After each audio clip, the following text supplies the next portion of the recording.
Blue Bones. Blue Bone. Yun.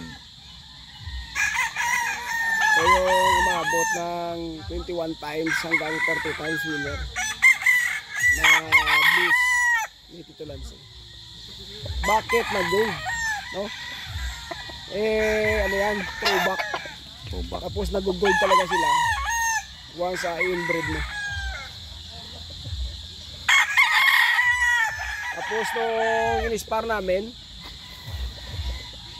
talagang pinapalo na yung ano niya, pinapalo niya talaga yung paa niya. Kita mo, ano tawag dito? Punggal? Punggal yung tayo niya sa lakas ng palo niya. Tapos kaliwa pa.